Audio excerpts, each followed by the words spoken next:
رسول اللہ صلی اللہ علیہ وسلم نے فرمایا الا اخبرکم بشیء اذا نزل برجل منکم کرب او بلاء من امر الدنیا دعا به ففرج عنه۔ میرے صحابہ میں تمہیں ایسی چیز نہ بتا دوں کہ جب تم میں سے کسی کو کوئی مصیبت دنیا میں آ جائے یا کوئی بلا کا سامنا ہو جائے تو اگر یہ کلمات اپنی زبان پہ لے آئے تو اللہ رب العزت اس کی بلا کو دور فرما دیں گے اور اس کی مصیبت کو دور فرما دیں گے۔ اور وہ کون سی دعا ہے؟ دعاء ذی النون، یونس علیہ السلام کی دعا۔ قرآن مجید میں اللہ رب العزت فرماتے ہیں وَذَا النُّونِ إِذ ذَّهَبَ مُغَاضِبًا فظن أن لن نقدر عليه فنادى في الظلمات أن لا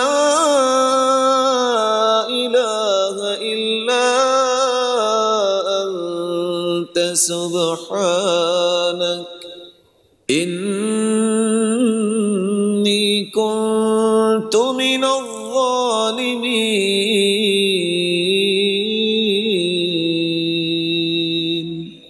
وَذَا النُّونِ إِذْ ذَهَبَ مُغَاضِبًا، قوم سے ناراض ہو کے یونس علیہ السلام وہاں سے چل دیے۔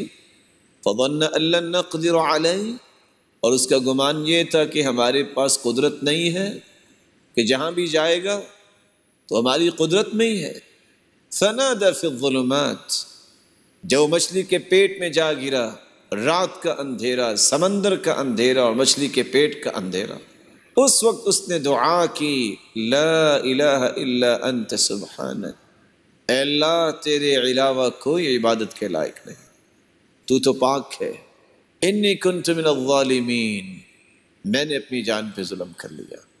یہ کلمات انسان اگر اپنی زبان پہ لے آئے، رسول اللہ صلی اللہ علیہ وسلم کا فرمان معظم ہے لم يدع بها رجل قط الا استجاب اللہ تعالی له، جس مصیبت میں بھی انسان پھنسا ہے اگر یہ کلمات زبان پہ لے آئے اللہ رب العزت اس کی دعا کو قبول فرماتے ہیں اور اس کی مصیبت کو دور فرما دیتے ہیں۔